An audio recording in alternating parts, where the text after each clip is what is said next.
नमस्कार विद्यार्थी मित्रांनो, महिला व बाल विकास विभाग यामध्ये बघा संरक्षण अधिकारी या पदासाठी नवीन जाहिरात प्रसिद्ध करण्यात आलेली आहे. आता बघा या पदासाठी शैक्षणिक पात्रता, वयोमर्यादा त्यासोबतच बघा अभ्यासक्रम, निवड प्रक्रिया कशा प्रकारे राहणार आहे, याबद्दलची सविस्तर माहिती आपण आजच्या व्हिडिओद्वारे समजून घेऊया. त्या अगोदर बघा तुम्ही जर का आपल्या चॅनलवरती पहिल्यांदा आले असाल तर चॅनलला सबस्क्राईब करायला विसरू नका, जेणेकरून बघा अशाच नवनवीन भरतीच्या अपडेटबद्दल तुम्हाला सर्वप्रथम माहिती मिळत राहील. तर चला आपण व्हिडिओला सुरुवात करूया. तर बघा तुम्ही इथं बघू शकता की महिला व बाल विकास विभाग यांच्या अंतर्गत जर बघितलं सरळ सेवा भरती जाहिरात जी आलेली आहे. या अगोदर बघा वर्तमानपत्रामध्ये याच पदासाठी शॉर्टमध्ये जाहिरात म्हणजे की प्रसिद्ध करण्यात आलेली होती. आता बघा याची जी सविस्तर जाहिरात आहे ती प्रसिद्ध करण्यात आलेली आहे वेबसाईटवरती. आता बघा या जाहिरातीतील संपूर्ण जे महत्त्वाचे पॉईंट आहे ते आपण आजच्या व्हिडिओद्वारे कव्हर करूया. आणि बघा तुम्हाला जर काही सविस्तर पीडीएफ बघायची असेल तर बघा मी माझ्या टेलिग्राम चॅनलवरती अवेलेबल करून दिलेली आहे. ज्या कोणी विद्यार्थ्यांनी बघायचं असेल तर बघा टेलिग्राम चॅनलची लिंक आहे डिस्क्रिप्शन बॉक्समध्ये देण्यात आलेली आहे. त्यावरून तुम्ही जॉइन होऊन संपूर्ण पीडीएफ बघू शकता. आता बघा यामध्ये जर आपण आलो तर तुम्हाला सर्वप्रथम ऑनलाईन पद्धतीने अर्ज व परीक्षा शुल्क भरण्याची सुरुवात दिनांक जे की तुम्हाला बघा दिनांक 8 डिसेंबर 2025 दुपारी 3 वाजेपासून जर बघितलं तर अर्जाला जी आहे सुरुवात झालेली आहे 8 तारखेपासून. आणि बघा ऑनलाईन पद्धतीने अर्ज व परीक्षा शुल्क भरण्याची अंतिम दिनांक जे की बघा 22 डिसेंबर हे राहणार आहे. आणि त्याच खाली जर बघितलं तर बघा आपण प्रत्येक कॅटेगरीनुसार किती जागा रिक्त आहेत याच्याबद्दलची माहिती तुम्हाला इथे दिसून येणार आहे. सर्वात अगोदर जर बघितलं तर बघा संवर्ग जे की बघा संरक्षण अधिकारी कनिष्ठ गट क ची ही पोस्ट असणार आहे. आणि बघा 7व्या वेतन आयोगानुसार तुम्हाला वेतन श्रेणी किती दिल्या जाणार आहे तर बघा 19,900 ते 63,200 एवढी तुम्हाला वेतन श्रेणी दिल्या जाणार आहे. आता बघा प्रवर्ग जे की बघा प्रत्येक कॅटेगरी वाईज तुम्हाला इथे रिक्त पदांची माहिती देण्यात आलेली आहे. आता बघा एकूण जर जागा बघितली तर बघा 17 जागासाठी जर बघितलं तर संरक्षण अधिकारी या पदासाठी ही जी जाहिरात आहे प्रसिद्ध करण्यात आलेली आहे. तुम्ही बघा तुमच्या कॅटेगरीमध्ये किती जागा रिक्त आहेत याबद्दलची माहिती तुम्ही इथे बघू शकता. आता बघा यामध्ये जर बघितलं तर एक पद जे तुम्हाला दिव्यांग अल्पदृष्टीकरिता राखीव आहे यामध्ये क्लिअरली तर मेन्शन करण्यात आलेलं आहे. आता बघा शैक्षणिक अर्हता व वेतन श्रेणी व अनुभव यामध्ये लागते का तर याच्याबद्दलची माहिती इथे देण्यात आलेली आहे. तर बघा तुम्ही इथे बघू शकता की पदाचे नाव जे की बघा संरक्षण अधिकारी कनिष्ठ गट क शैक्षणिक अर्हता व अनुभव जे की बघा कोणत्याही विषयातील पदवी यामध्ये मागण्यात आलेली आहे. बघा यामध्ये जर बघितलं तर अनुभवाची अट म्हणजेच की अनुभव यामध्ये लागणार नाही आहे. फक्त बघा तुम्हाला जर बघितलं तर तुमचं जर का कोणत्याही विषयामध्ये पदवी झालेली असेल म्हणजेच की बघा तुमचं जर का ग्रॅज्युएशन कोणत्या पण फील्डमध्ये केलेलं असेल तर तुम्ही यासाठी अर्ज करू शकाल. आणि यासाठी जर बघितलं तर बघा अनुभव यामध्ये मागण्यात आलेला नाही आहे. आता बघा वयाची मर्यादाबद्दल जर माहिती बघितली तर बघा खुल्या प्रवर्गासाठी 18 वर्षापेक्षा कमी व 38 वर्षापेक्षा जास्त नसावे. त्यासोबतच बघा मागासवर्गीय उमेदवारांसाठी जर बघितलं तर बघा 18 वर्षापेक्षा कमी व 43 वर्षापेक्षा जास्त नसावे. त्याच खाली जर बघितलं तर बघा तुम्हाला इथे पदवीधारक अंशकालीन उमेदवारांसाठी आणि बघा दिव्यांग उमेदवारांसाठी जर बघितलं तर बघा सरसकट उच्चतम वयोमर्यादा 45 वर्ष इतकी राहील. माजी सैनिक उमेदवारांसाठी पण तुम्हाला इथं वयोमर्यादेबद्दल माहिती देण्यात आलेली आहे, तुम्ही इथं बघून घेसाल.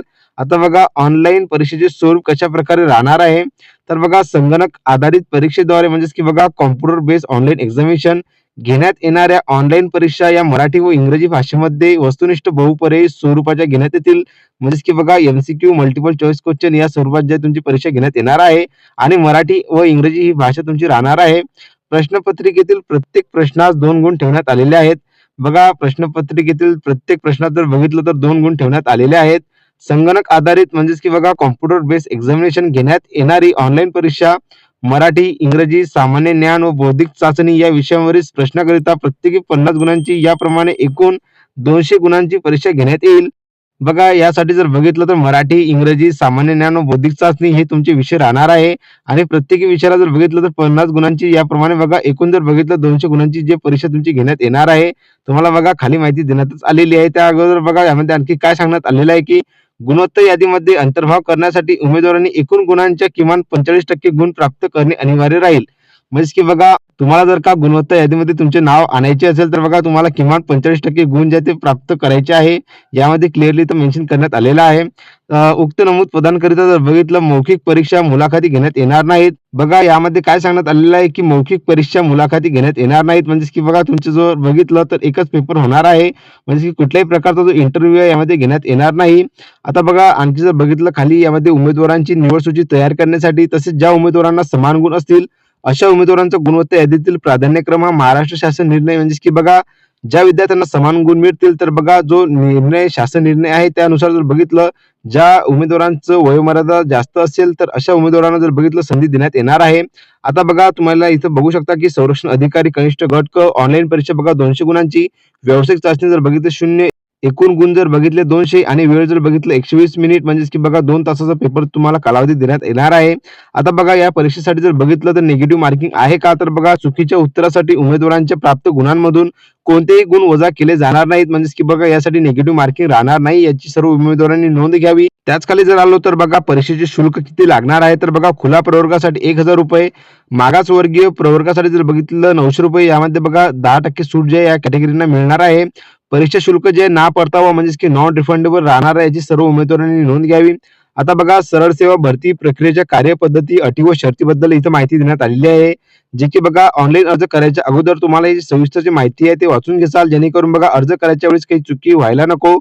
कारण की बघा भरपूर विद्यार्थी अर्ज करायच्या वेळेस खूप काही चुका करतात म्हणून बघा चुका व्हायला नाही पाहिजे म्हणून तुम्हाला जर बघितलं तर ही जी माहिती आहे अटी व शर्ती देण्यात आलेली आहे ती सविस्तर वाचून घ्याल. आता बघा तुम्हाला जर बघितलं ऑनलाईन अर्ज प्रक्रियेच्या सर्व टप्प्यातील माहिती परिपूर्ण भरून वेळेत मुदतीत परीक्षा शुल्क भरलेल्या उमेदवारांची स्थिती जे की बघा तुम्हाला इथं जे वेबसाईट देण्यात आलेली आहे या वेबसाईटवरून जर बघितलं तर संकेतस्थळात भरती प्रक्रियेदरम्यान वेळोवेळी भेट देऊन भरती प्रक्रियेच्या माहितीबाबत अद्ययावत राहण्याची सर्वस्वी जबाबदारी उमेदवारांची राहील. म्हणजेच की बघा या भरती संदर्भातील जे काही अपडेट आहे तुम्हाला या वेबसाईटवरती मिळून जातील आणि त्याबद्दल जर बघितलं तर उमेदवारांना वेळोवेळी या संकेतस्थळावर भेट द्यावी लागेल. आता बघा तुमच्याकडून जर का ही माहिती म्हणजेच की तुम्हाला वेळोवेळी मिळवायची असेल तर नक्कीच तुम्ही माझ्या टेलिग्राम चॅनलला सबस्क्राईब करू शकता. जेणेकरून बघा माझ्या टेलिग्रामवरती मी संपूर्ण जे भरतीचे अपडेट आहे त्यावरती अपडेट देत असतो म्हणून तुम्हाला या भरतीच्या अपडेट बद्दल पण तुम्हाला माहिती मिळून जाणार. आणखी बघा यामध्ये काय सांगण्यात आलेलं आहे की परीक्षेस उपस्थित राहण्यासाठी केवळ महिला व बाल विकास विभागामार्फत जारी केलेले वैध प्रवेशपत्र ग्राह्य धरण्यात येणार असल्याने ऑनलाईन परीक्षेच्या वेळी उमेदवाराने सदर प्रवेशपत्र सोबत बाळगणे अनिवार्य आहे. जे की तुम्ही बघा यामध्ये जर बघितलं जेव्हा तुम्ही परीक्षेला उपस्थित राहताल तर तेव्हा तुम्हाला महिला व बाल विकास विभागामार्फत जे जारी केलेले वैध प्रवेशपत्र आहे जे की तुम्हाला बघा तुमच्या रजिस्टर्ड ईमेल आयडी आणि मोबाईल नंबरवरती पाठवलं जाणार आहे. ते जर बघितलं ऑनलाईन परीक्षेच्या वेळी उमेदवारांनी ते सादर करावे. आता बघा तुम्ही इथं बघू शकता की ऑनलाईन परीक्षेच्या वेळी महिला व बाल विकास विभागाच्या प्रवेशपत्रासह खालीलपैकी एका मूळ ओळखपत्राची प्रत उमेदवाराने स्वतःजवळ बाळगणे अनिवार्य आहे. जे की बघा ओळखपत्राचे विवरण म्हणजेच की बघा पासपोर्ट, पॅन कार्ड, वाहन परवाना, मतदार ओळखपत्र, बँक पासबुक, संवेदिक विद्यापीठ महाविद्यालयाचे यांचे ओळखपत्र, आधार कार्ड, शासकीय कर्मचाऱ्यांच्या बाबतीत कर्मचारी ओळखपत्र यापैकी जर बघितलं जेव्हा तुमची परीक्षा राहणार आहे तर त्या टाइमला जर बघितलं तर यापैकी तुम्हाला जे ओरिजिनल आयडी प्रूफ सोबत न्यायचे आहे याबद्दलची माहिती इथे देण्यात आलेली आहे. सामाजिक व समांतर आरक्षणाशी संबंधित अटी व शर्तीबद्दलची इथं माहिती देण्यात आलेली आहे तुम्ही इथं बघून घ्याल. आणि बघा या पदासाठी जर बघितलं जेवढे काही मागील वर्षाचे पेपर झालेले असतील तर बघा त्याचे जे पेपर आहे मी माझ्या टेलिग्रामवरती तुम्हाला अवेलेबल करून देणार आहे आणि त्यासोबतच तुम्हाला युट्यूबवरती पण अपलोड करून देणार आहे जेणेकरून बघा या पदासाठी कशा प्रकारे पेपर येत असतो आणि पेपरची लेवल आहे कशा प्रकारे असते तुम्हाला कळून जाणार. आणि जर का तुम्हाला या भरती संदर्भात काही अडचण आढळली किंवा बघा आजच्या व्हिडिओ संदर्भातील काही माहिती तुम्हाला समजून आली नाही तर नक्कीच तुम्ही मला कमेंट बॉक्समध्ये विचारू शकता जेणेकरून मी तुमच्या प्रश्नांची उत्तरे देऊ शकेल. तर बघा अशा प्रकारची आजची महत्त्वपूर्ण भरतीची अपडेट होती. व्हिडिओ जर का तुम्हाला आवडला असेल तर नक्कीच तुमच्या मित्रपरिवारांमध्ये ही माहिती शेअर करा ज्या कोणी विद्यार्थ्यांची पदवी झालेली असेल त्यांच्यापर्यंत. तर चला भेटूया आपण पुन्हा एकदा नवीन व्हिडिओमध्ये नवीन भरतीची अपडेट घेऊन. धन्यवाद.